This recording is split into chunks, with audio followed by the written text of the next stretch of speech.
lahat. Si Jesu Kristo'y nabuhay, nanaig sa kamatayan. Alleluia, alleluia. Panginoon ang naghirap sa tinubos niyang bayan. Nagpupuring mga hinirang, masayang nagdiriwang. Magalak tayong lahat. Si Jesu Kristo'y nabuhay, nanaig sa kamatayan. Alleluia, alleluia.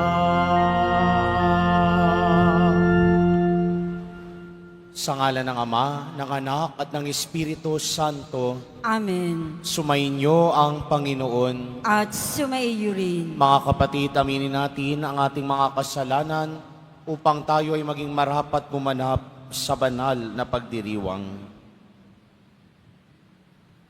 Sinugong tagapagpagaling sa mga nagsisisi, Panginoon, kaawaan mo kami. Panginoon, kaawaan mo kami. Dumating na tagapag-anyaya'y mga makasalanan ay magsisi, Kristo, kaawaan mo kami. Kristo, kaawaan mo kami. Nakaluklok ka sa kanan ng Diyos Ama para ipamagitan kami. Panginoon, kaawaan mo kami. Panginoon, kaawaan mo kami. Kaawaan tayo ng makapangyarihang Diyos.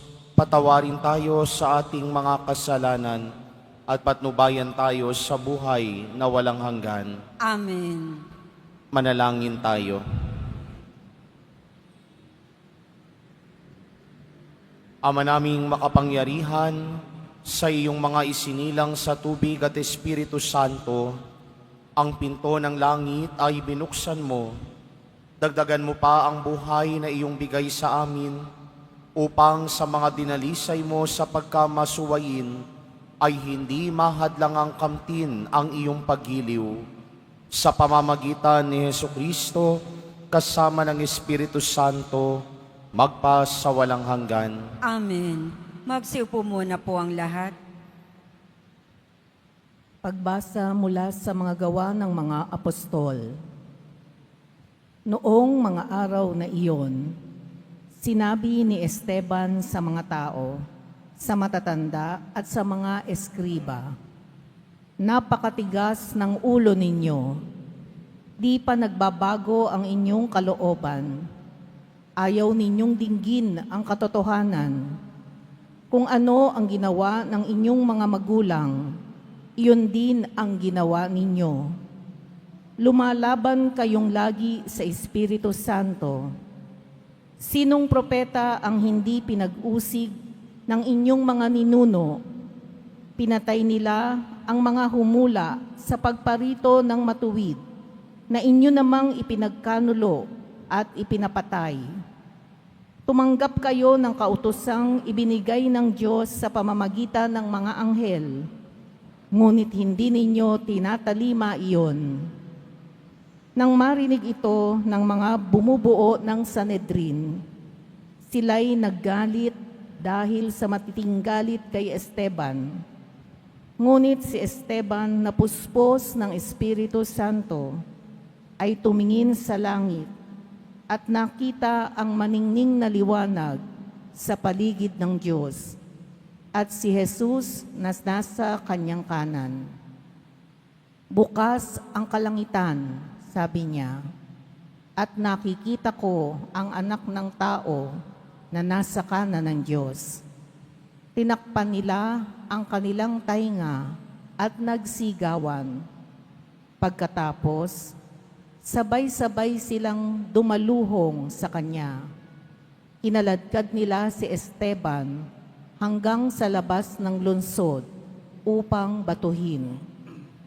Hinubad ng mga saksi ang kanilang mga kasuotan at iniwan sa isang binatang nagngangalang Saulo. At pinagbabato nila si Esteban na nananalangin naman ng ganito, Panginoong Jesus, tanggapin mo ang aking espiritu. Lumuhod si Esteban at sumigaw ng malakas. Panginoon, huwag mo na po silang panagutin sa kasalanang ito. At pagkasabi nito, siya'y namatay. Kasang-ayon si Saulo sa pagkapatay kay Esteban. Ang salita ng Diyos. Salamat sa Diyos. Poon sa mga kamay mo, habilin ko ang buhay ko.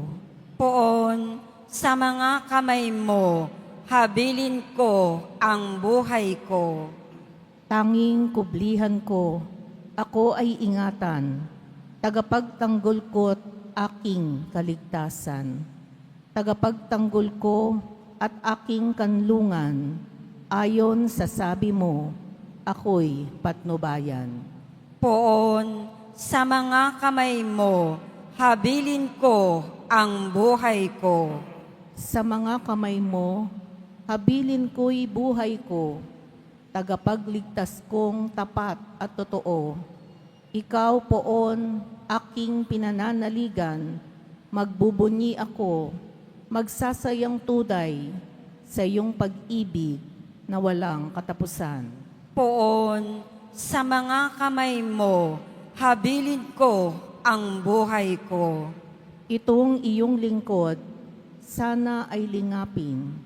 Ingatan mo ako't iyong pagpalain. Iligtas mo ako at iyong sagipin, tanda ng pag-ibig na di nagmamaliw. Iyong kinalinga at iningatan mo laban sa adhika ng masamang tao. Poon sa mga kamay mo, habilin ko ang buhay ko. Magsitayo po ang lahat.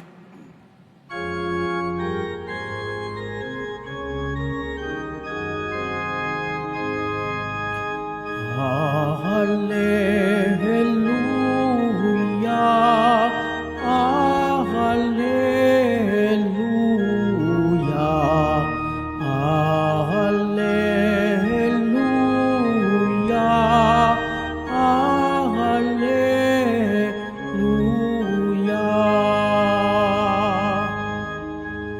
Nagbibigay kasiyahan, pagkaing dulot ay buhay. Si Jesus na poong mahal.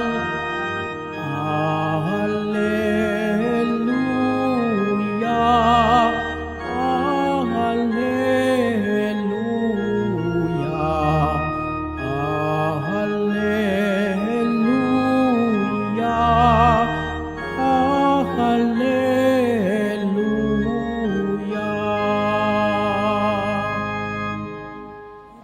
Sumainyo ang Panginoon. At sumaiyo rin. Ang mabuting balita ng Panginoon ayon kay San Juan. Papuri sa iyo, Panginoon. Noong panahong iyon, sinabi ng mga tao kay Jesus, "Ano pong kababalaghan ang maipapakita ninyo upang manalig kami sa inyo? Ano po ang gagawin ninyo?" Tanong nila. Ang aming mga magulang ay kumain ng mana sa ilang ayon sa nasusulat. Sila'y binigyan niya ng pagkain mula sa langit. Dugtong pa nila. Sumagot si Jesus, "Dapat ninyong malamang hindi si Moises ang nagbigay sa inyo ng pagkain mula sa langit, kundi ang aking Ama. Siya ang nagbibigay sa inyo ng tunay na pagkain mula sa langit. Sapagkat ang pagkaing bigay ng Diyos ay yaong bumaba mula sa langit at nagbibigay buhay sa sanlibutan." "Ginoo," wika nila, "bigyan po ninyo kaming lagi ng pagkaing iyon." "Ako ang pagkaing nagbibigay buhay," sabi ni Jesus. "Ang lumalapit sa akin ay hindi na magugutom, at ang nananalig sa akin ay hindi na mauuhaw kailanman. Ang mabuting balita ng Panginoon. Pinupuri ka namin, Panginoong Heso Kristo. Magsipo munang lahat.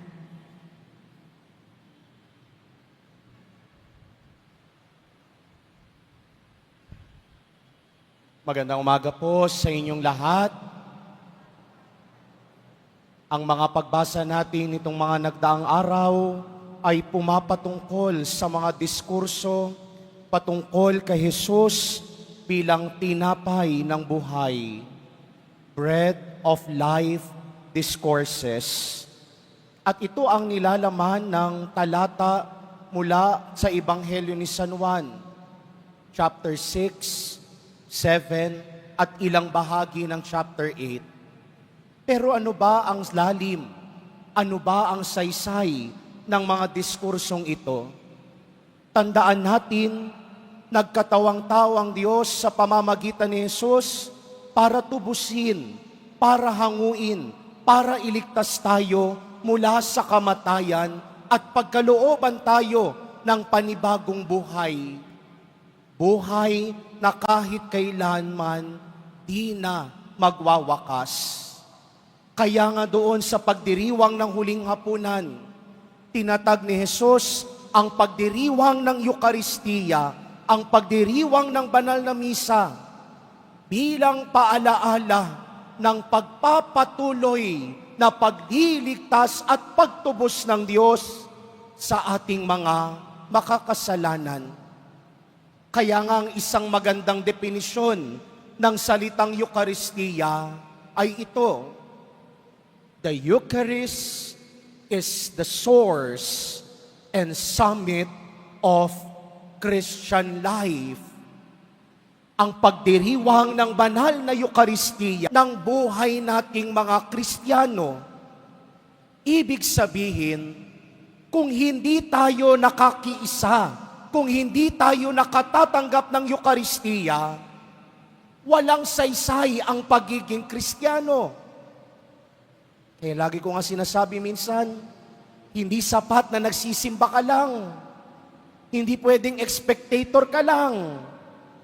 Hindi pwedeng papasok sa kanan ng tenga, lalabas sa kaliwa. Pero sa Eukaristiya, mahalaga ang aktibo at buhay na kamalayan na pakikilahok sa banal na misa. Nakalulungkot kung minsan, yung iba, ayaw tumanggap ng komunyon. Ayaw tumanggap ng Eukaristiya. Naiintindihan natin kung merong masiding kasalanang nagawa. Pero bakit yung iba ayaw tumanggap?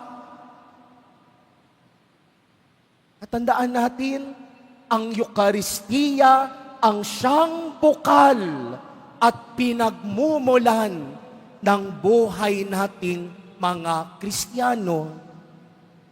Kaya nga sa Ebanghelyo, yung mga taong lumapit kay Jesus, Guro, saan po namin makukuha ang tinapay na yaan? Ano ho ang dapat naming gawin? Sabi ni Jesus, minsan nasa harapan nyo na, ako mismo ang tinapay na bumaba mula sa langit para magbigay buhay sa inyo. Pero ang tanong, pinahahalagahan ba natin ang tinatanggap natin? O baka kahit si Jesus sa Eukaristiya, nati-take for granted din natin. Kaya nga malaki ang pagkakaiba ng obligasyon sa debosyon. Minsan sa kumpisalan, sinasabi sa akin, Father, hindi ho ako nakapagsimba sa araw ng pagsisimba. Hindi ho ako nakapagsimba sa araw ng linggo. Tama naman. Pero baka minsan, mali ang pagkakaunawa natin sa pagsisimba. Baka akala natin ang pagsisimba nananatili lang sa obligasyon. Pero hindi lang obligasyon ang pagsisimba. Bagkus ang pagsisimba, paghahayag ng debosyon, pakikiisa sa tinatanggap natin sa Eukaristiya. Pero ang debosyon, hindi rin nananatili sa debosyon. Bagkus ang debosyon, dapat na isa sa konkreto, na isa sa buhay. Tanong, kapag nagsisimba ba tayo, meron bang nagbabago sa buhay natin? O baka pagkatapos ng banal na misa, ganun pa rin, walang nangyari. Baka natitake for granted din natin. Baka nandito lang tayo, nagsisimba tayo, dahil naoobliga tayo. Dahil napipilitan tayo. Yun po ang sabi. Schedule ko ho ito, kaya dapat magsimba at mag-serve ho ako. Pero hindi dapat ganon. Bagkus ang pagsisimba, ang pakikiisa at pagtanggap ng Eukaristiya, paghahayag dapat ng malalim na debosyon sa tinatanggap. Kaya nga sabi ng isang santo, ano dapat ang layunin ng isang nakikiisa sa pagdiriwang ng Eukaristiya? We should become what we receive. Kung tinatanggap natin si Jesus sa Eukaristiya, habang tumatagal, dapat nagiging kamukha at kaugali natin si Jesus. Pero ang tanong, nagiging kamukha at kaugali ba natin si Jesus? O baka nasanay na lang tayo na okay na lang yan. Okay na ako, Father. Nagsisimba naman ako. Okay na yan. Maiintindihan na niyan ni Lord. Pero hindi ganon. Dapat may pagsusumikap ding palalam, paging malalim ang ugnayan natin sa tinatanggap natin. Kaya sa banal na misang ito, yan ang grasyang ihilingin natin. Mamaya, sa pagtanggap natin kay Jesus sa banal na Eukaristiya, huwag lang basta tanggapin. Makipangusap sa Diyos, kausapin si Jesus, hilingin ang grasya. Panginoong Jesus, sana maging katulad mo ako. Sana maging kamukha mo ako. Sana maging kaugali mo ako. Sana merong maging pagbabago pagkatapos ng pagtanggap ko sa iyo.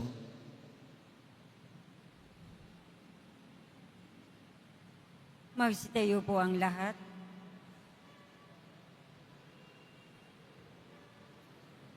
Ngamal kong mga kapatid, ninaanyayahan tayo na umasa kay Jesus upang makamit ang kasiyahang magbibigay lamang ng ipinangakong langit.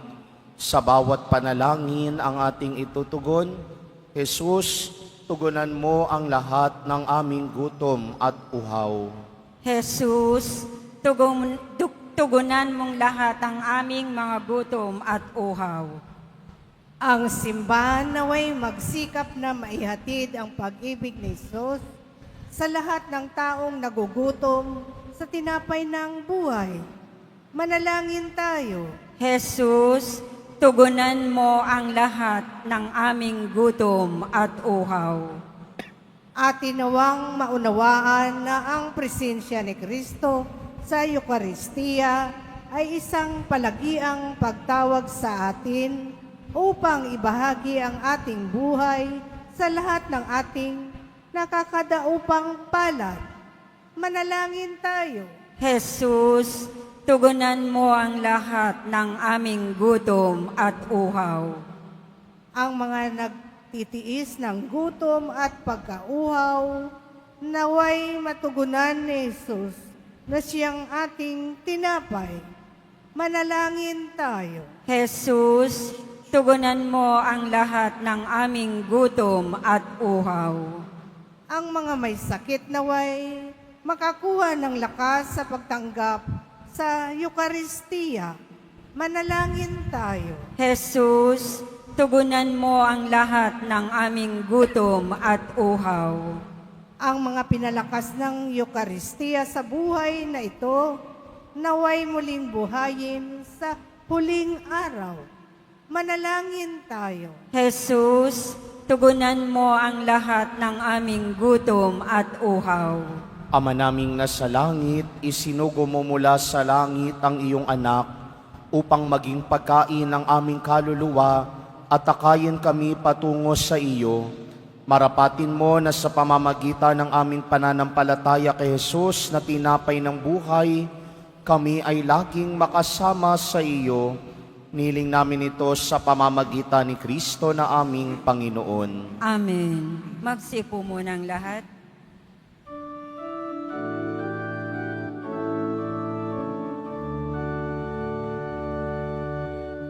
Hallelujah,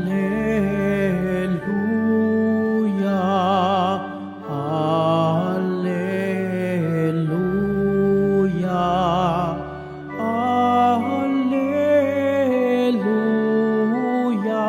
Hallelujah, Hallelujah, Hallelujah. Ang lupa'y nayanig, ito rin ay tumahimik nang ang poon ay tumindig bilang hukom natin. Hallelujah, Hallelujah,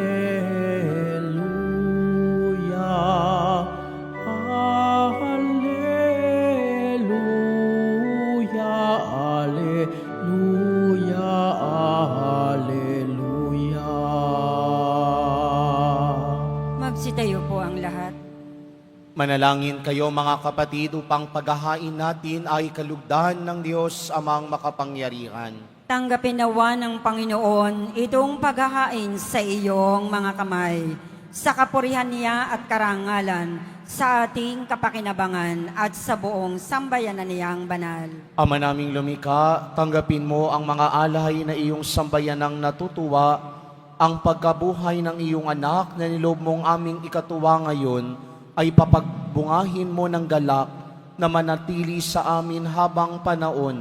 Sa pamamagitan niya kasama ng Espiritu Santo, magpasawalang hanggan. Amen. Sumainyo ang Panginoon. At sumaiyo rin. Itaas sa Diyos ang inyong puso at diwa. Itinaas na namin sa Panginoon. Pasalamatan natin ang Panginoong ating Diyos. Marapat na siya ay pasalamatan. Ama naming makapangyarihan, tunay ngang marapat na ikaw ay aming pasalamatan. Ngayong ipinagdiriwang ang paghahain ng Mesiyas, ang maamong tupa na tumubos sa aming lahat. Naghahaing walang humpay ang anak mong minamahal upang magkasalo-salo ang tanan sa piging ng iyong buhay.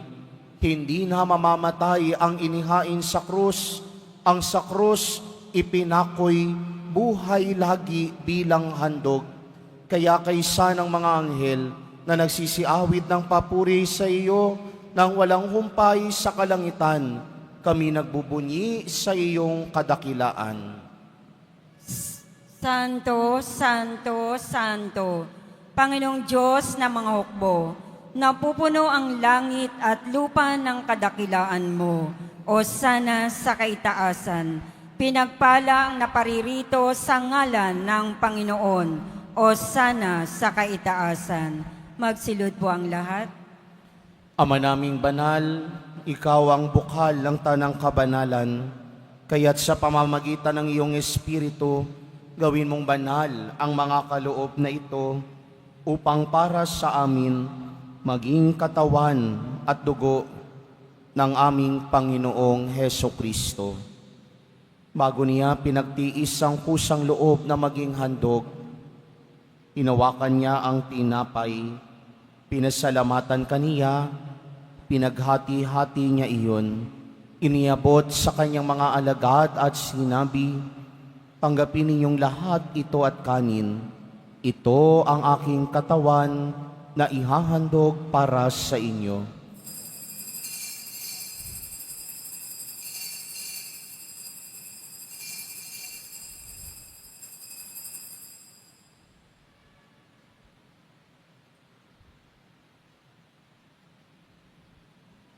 Gayun din naman noong matapos ang hapunan, hinawakan niya ang kalis. Muli kanyang pinasalamatan. Iniabot niya ang kalis sa kanyang mga alagad at sinabi, "Tanggapin ninyong lahat ito at inumin. Ito ang kalis ng aking dugo, ng bago at walang hanggang tipan. Ang aking dugo na ibubuhos para sa inyo at para sa lahat sa ikapagpapatawad ng mga kasalanan. Gawin ninyo ito sa pag-alala sa akin."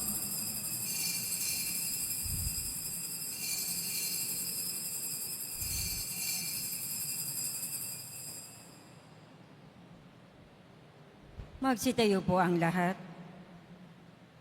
Ipagbunyi natin ang misteryo ng pananampalataya. Si Kristo'y namatay, si Kristo'y nabuhay, si Kristo'y babalik sa wakas ng panahon. Ama, ginagawa namin ngayon ang pag-alala sa pagkamatay at muling pagkabuhay ng iyong anak, kaya't iniaalay namin sa iyo ang tinapay na nagbibigay buhay at ang kalis na nagkakaloob ng kaligtasan. Kami nagpapasalamat dahil kami iyong minarapat na tumayo sa harap mo para maglingkod sa iyo.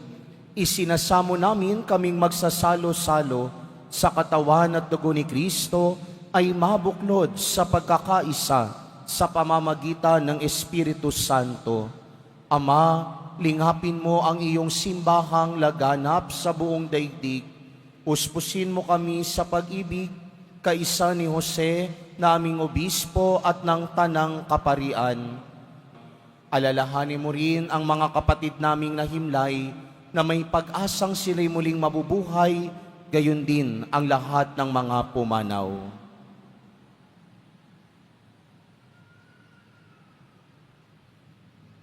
Kawan mo sila at patuloyin sa iyong kaliwanagan. Kawan mo't pagindapatin kaming lahat na makasalo sa iyong buhay na walang wakas, kaysa ng mahal na Birheng Maria na Ina ng Diyos, ng kabiyak ng puso niyang si San Jose, kaysa ng mga apostol ni San Juan Bautista at ng lahat ng mga banal na namuhay dito sa daigdig ng kalugod-lugod sa iyo, maipagdiwang nawa namin ang pagpupuri sa ikararangal mo sa pamamagitan ng iyong anak na aming Panginoong Hesukristo. Sa pamamagitan ni Kristo, kasama niya at sa Kanya, ang lahat ng parangal at papuri ay sa iyo, Diyos amang makapangyarihan, kasama ng Espiritu Santo, magpas sa walang hanggan. Amen. Sa tagubilin naman nakagagaling na utos at turo ni Jesus na Panginoon natin at Diyos, ipahayag natin ng lakas loob. Ama namin, Sumasalangit ka, sambahin ang ngalan mo, mapasa amin ang kaharian mo, sundin ang loob mo dito sa lupa para nang sa langit. Bigyan mo kami ngayon ng aming kakanin sa araw-araw, at patawarin mo kami sa aming mga sala, para ng pagpapatawad namin sa nakakasala sa amin. At huwag mo kaming ipahintulot sa tukso, at iadya mo kami sa lahat ng masama.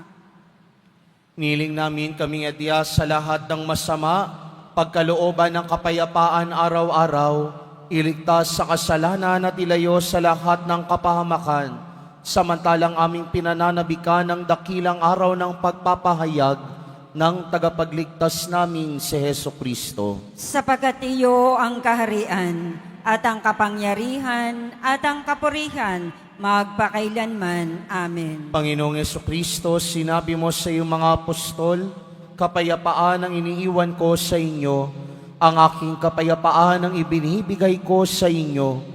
Tunghayan mo ang aming pananampalataya at huwag ang aming pagkakasala. Pagkalooban mo kami ng kapayapaan at pagkakaisa ayon sa iyong kalooban, kasama ng Espiritu Santo, magpa sa walang hanggan. Amen. Ang kapayapaan ng Panginoong muling nabuhay ay laging sumainyo. At sumaiyo rin. Magbigayan kayo ng kapayapaan sa isa't isa.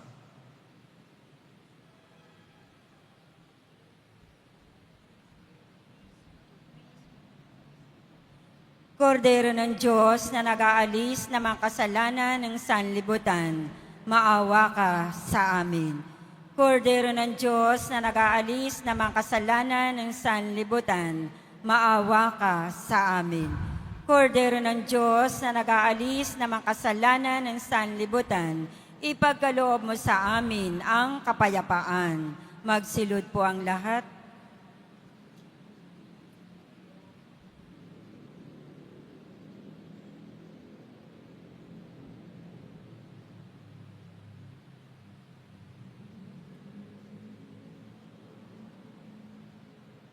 Ito si Jesus, ang kordero ng Diyos, na nag-aalis ng mga kasalanan ng sanlibutan. Mapapalad ang mga inaanyayahan sa kanyang piging. Panginoon, hindi ako karapat-dapat na magpatuloy sa iyo, ngunit sa isang salita mo lamang ay gagaling na ako.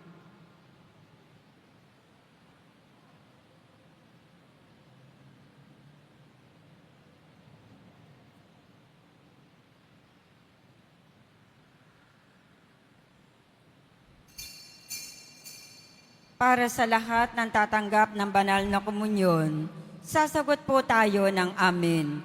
Pagkasabi ng pari o ng lay minister ng katawan ni Kristo at isubo agad sa bibig bago umalis sa harapan ng pari o lay minister. Sumunod po tayo.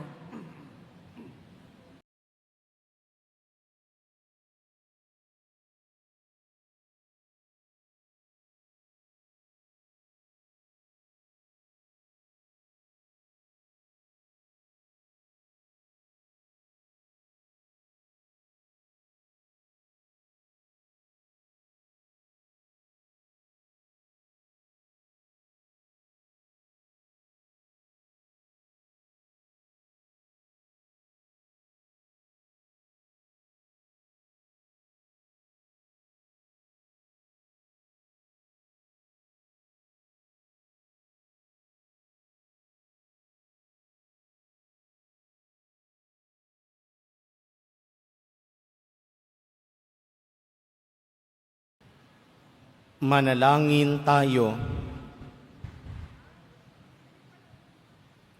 Ama naming mapagmahal, tunghayan mo at lingapin ang iyong sambayanan na minarapat mong makinabang sa piging na pangmagpakailanman. Ipagkaloob mong kami ay maluwalhating makarating sa pagkabuhay na magtatampok sa amin sa iyong piling. Sa pamamagitan ni Jesucristo, kasama ng Espiritu Santo, magpa sa walang hanggan. Amen. Sumainyo ang Panginoon. At sumaiyo rin. Mahal na pong Jesus Nazareno, inihayag mo sa pamamagitan ng krus ang walang maliw na pag-ibig ng Diyos sa sangkatauhan. Pakinggan mo ang kahilingan, lalo na para sa mga nangangailangan ng iyong tulong at awa. Makamtan nawa namin ang iyong kasagutan na may utang na loob na tinatanaw. Basbasan din po ninyo itong mga imahen at dasalan upang lalo kaming manalangin at magtiwala.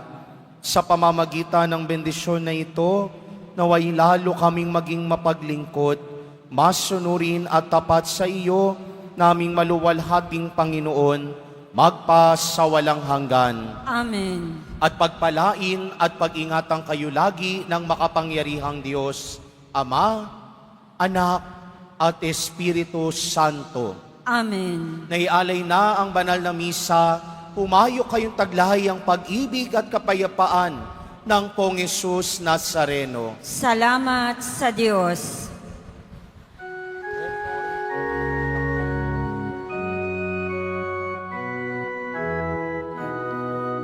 Kristo Nuestro Padre Jesus Nazareno, sinasamba ka namin,